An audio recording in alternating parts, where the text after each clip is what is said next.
You were being programmed before you were born. If you're playing a subconscious program, by definition, you're playing it not with consciousness, you're playing it without you even paying attention to it.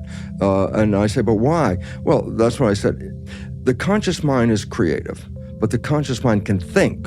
I go, so what's the difference? I say, well, creative is all that imagination, but thinking is an inside. If I ask you, I say, tell us what you're doing next Monday. And it's not written here anywhere. And for a moment, you're going to say, oh, let me think. And then you're going to come up with an answer. And I say, yeah, but where was the answer? It wasn't out here. The answer was in here. So I said, oh, then you had to redirect your attention for thinking to look inside. But the moment you're looking inside, then you're not, by definition, using the conscious creative mind to look outside. And that's when the subconscious, as the autopilot, steps in and will manage the things that you're not paying attention to. But it will only manage it according to the downloaded program that you got in that first 7 years. And it's very hard. If I say, well, what program did you get in that first 7 years? And the issue is this, well, you were being programmed before you were born. Last trimester of pregnancy, we already know that programming is occurring. I mean, a simple thing is if you play music through the abdominal wall when a woman is pregnant and the fetus is inside, she plays the music. When that baby is born, it will instantly remember or know that music. It even, if the father is talking, the voice of the father is transmitted through the abdominal wall. Baby is born, the father says something, the baby knows exactly who that voice is. So that's even before you're born, okay?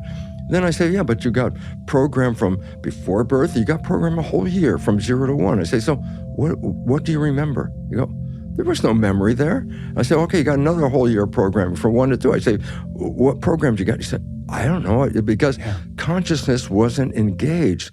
And so the problem is programmings were coming in, but the individual had no conscious awareness of the program. It just was record, playback, record, playback. That's what it's all about.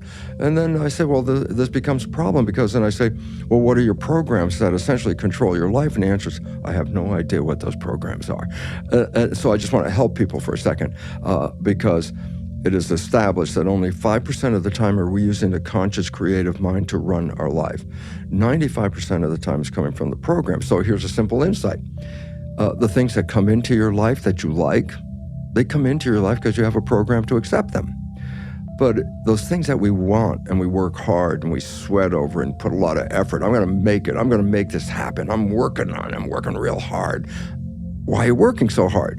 And the answer is not because the universe won't give it to you, is because unconsciously your program does not support that destination and you're trying to override it with extra work and effort. So then life becomes a job, more or less, trying to get those things you want when your program unconsciously is sabotaging you.